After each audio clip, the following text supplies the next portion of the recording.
দেখি দেখি একটু সাইড প্রচারে আপনি হ্যাঁ কি বলবেন? কিছু বলার নেই। আমার মনে হয় যে বাংলার মানুষকে অনুরোধ করবো, রায়গঞ্জ আর উত্তর দিনাজপুরের মানুষকে অনুরোধ করবো যে তৃণমূল পক্ষে যেন থাকে এবং আমাদের নেত্রী আমাদের দল যা যা করেছে গত 13 বছরের রাজ্য সরকারে, এবং এটা মানুষকে বলবে এবং মানুষ পাক, যেটা মানুষ যেটা ডিসাইড করবে তারপরে কে কাকে ভোটটা দেবে সেটা পুরোপুরি তাদের গণতান্ত্রিক অধিকার। কেমন দেখছেন এবার? খুব ভালো, very positive, very optimistic, very positive. এবং আমি তো অনেক জায়গায় যাচ্ছি, এবারে প্রচন্ড পজিটিভ একটা সাড়া পাচ্ছি আমরা। এবং ফের প্রচারে আপনি হ্যাঁ, কি বলবেন? কি বলার নেই। আমার মনে হয় যে বাংলার মানুষকে অনুরোধ করবো,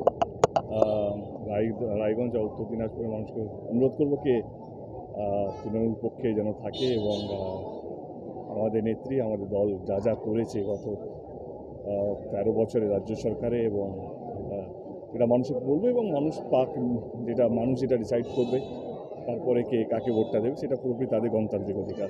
কেমন দেখছেন এবার? খুব ভালো, very positive, very optimistic, very positive.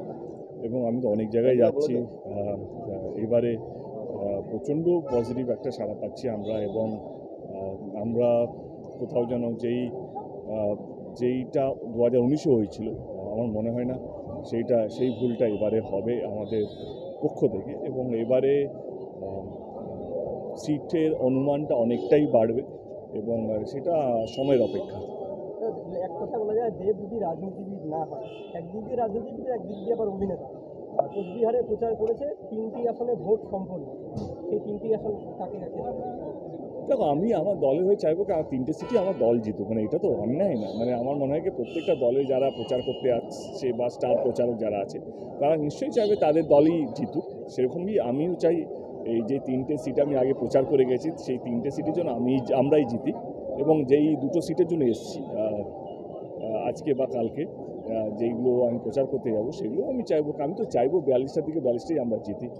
But আমার মনে হয় আমি চাইলে তো শুধু হবে না, এবং যে কোনো দলের স্টার প্রচারক চাইলেই যে হবে তার কোনো মানে নেই। মানুষ কাকে বেশি বিশ্বাস করবে, মানুষ কার কাজকে চোখের সামনে দেখছে বা কার কাজকে শুধু জুমলাবাজি দেখছে তাকেই মানুষ ভোটটা দেবে।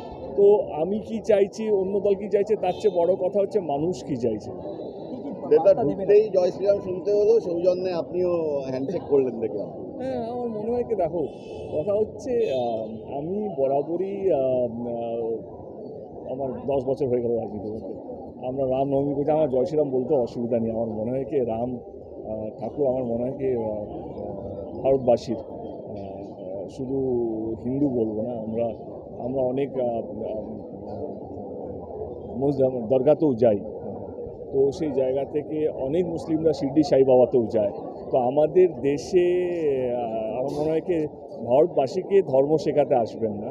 এবং ঠিক আছে, কিছু কিছু উত্তেজিত হয় না কি কর্মীরা বিরোধী দলকে দেখলে, আমার মনে হয় কি ঠিক আছে, একটু দেবকে দেখলে একটু স্লোগান হবে না, তাহলে কি মানে যা দেব জানে কীভাবে পুরো ব্যাপারটা হ্যান্ডেল করতে হয়। আমার মনে হয় কি সব কিছু রাগ অভিমান দিয়ে হয় না, কিছু কিছু জিনিস ভালোবাসা দিয়েই হয়ে যায়, এবং যেটা দেখতেও পেলে।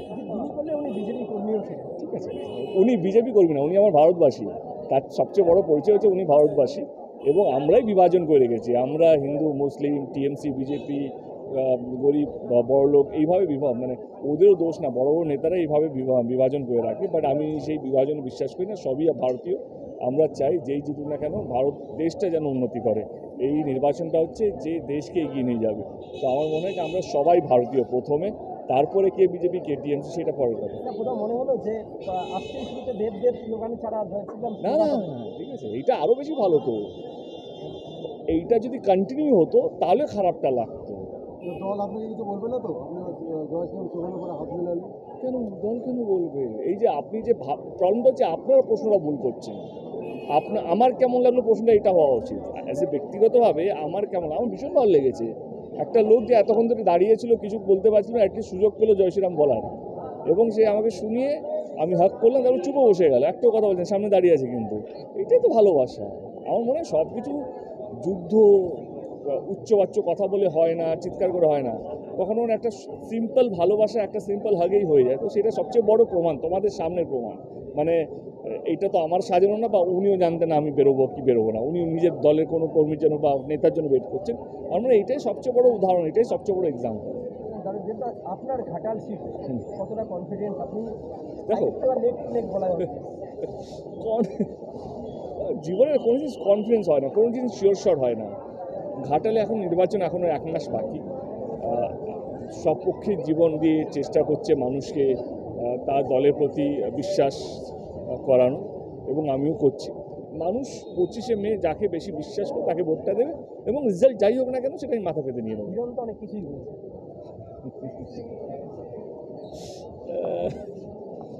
বলুক, তাতে আমার লাভ হচ্ছে। ধন্যবাদ। দাদা টিভি 9 থেকে 2 মিনিট